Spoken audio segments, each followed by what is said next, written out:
All right, good evening, everybody. I'm Lieutenant Dana Costin, C-O-S-T-O-N. I'm the Cape Coral Police Department Public Affairs Officer. I appreciate you all coming on relatively short notice. This afternoon, I was sent a message by one of our detective sergeants who informed me of a major development in a very important case, and it was something that we wanted to share with you all tonight instead of waiting for tomorrow. Earlier today, detectives with the Cape Coral Police Department Major Crimes Unit, with the assistance of the United States Marshal's Task Force, made an arrest in a homicide investigation that stemmed from a January death investigation.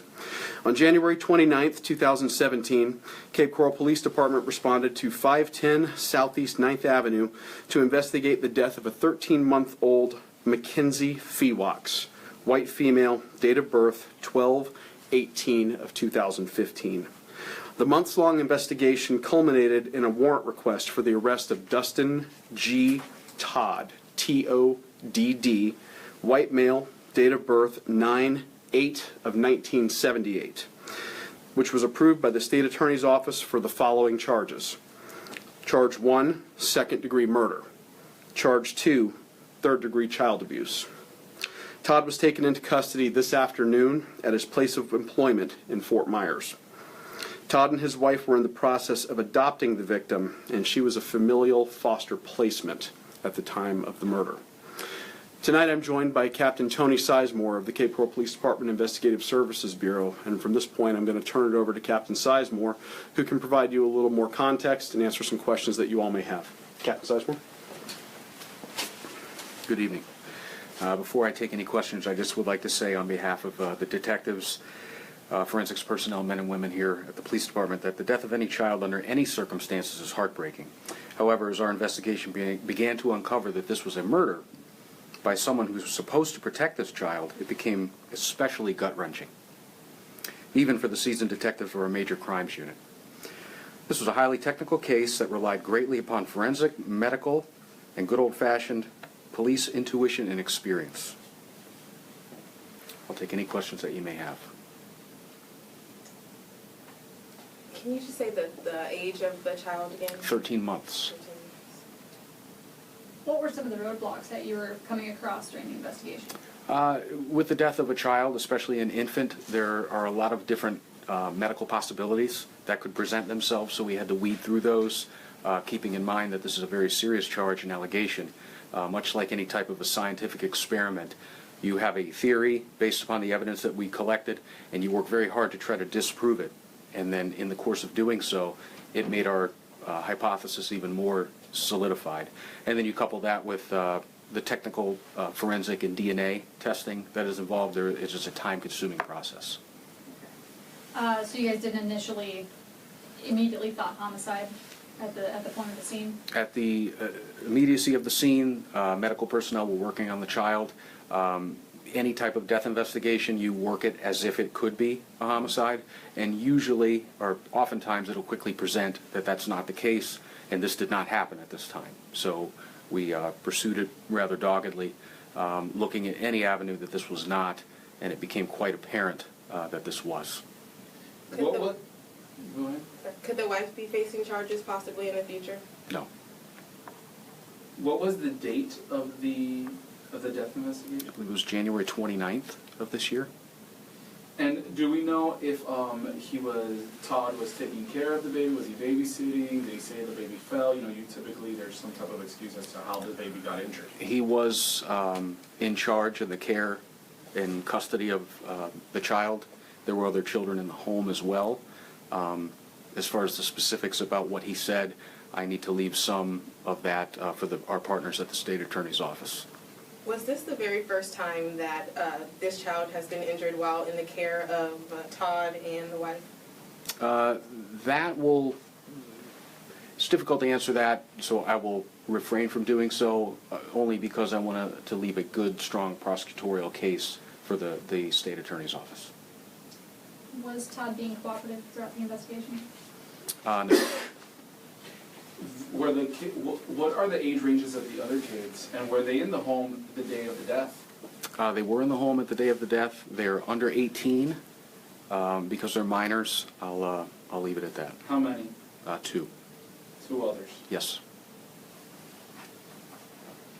Captain Sizemore, I got a question somebody's posed on Facebook Live. They're asking, how did Mr. Todd become a suspect? Can you get into some of that without revealing too much from Sure. what the state attorney needs? Any type of death investigation, what we refer to as victimology, and you start with a small circle and work your way back out. And what I mean by that is you take the individual who is deceased and you start to work out in a circle going out into relationships.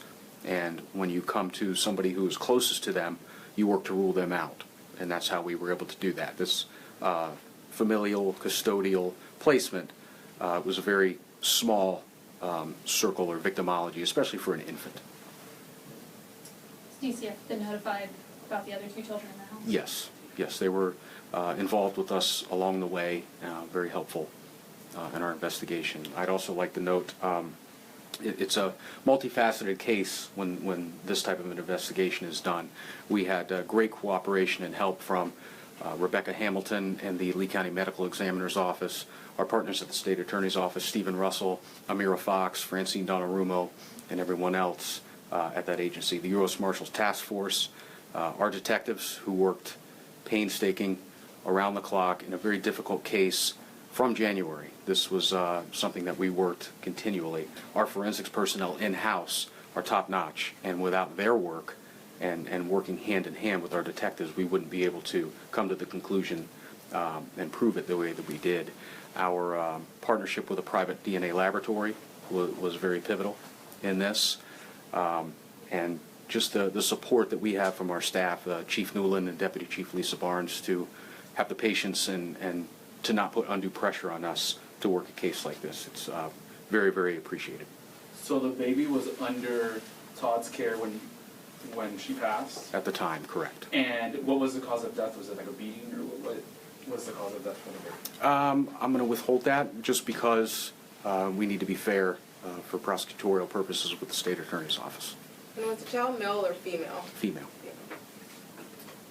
Captain, one more question Yes. from Melissa Montoya from News Press. Were the other children in the home foster children, or were they blood relatives of Todd? There was a stepson and a natural son. Stepson was Todd's child, or? No. Anything else, guys? Can you spell Mackenzie's last name for me? Fewox.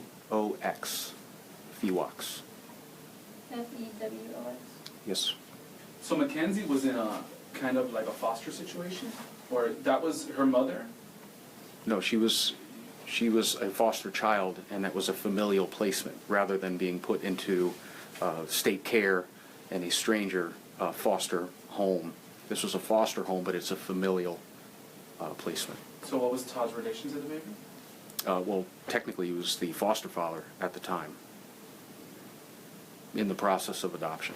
Before he was in the process of adopting, what was his relationship to the child? He is married to his wife, who is the aunt. Where's the mother? The baby's mother. Why wasn't she? I don't have that information. Do you know if she still has custody of the other two children that were in the home? That, just for privacy of the family, I'll refrain.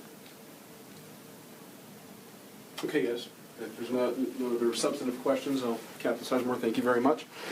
We will have a news release on this case going out probably within the hour. As I explained to some of you in the pre-show setup, we don't have any documents to release for you tonight. I don't have a booking photo. This is all still very fresh, so it has all the paperwork hasn't made its way through the system yet. You'll be able to obtain copies of the warrant affidavit, arrest report, and booking photos tomorrow. So for the time being, this is all we have for you this evening. Thank you very much for coming. For those of you on Facebook Live, thank you very much for joining us. I'm Lieutenant Dana Costin for the Cape Coral Police Department signing off.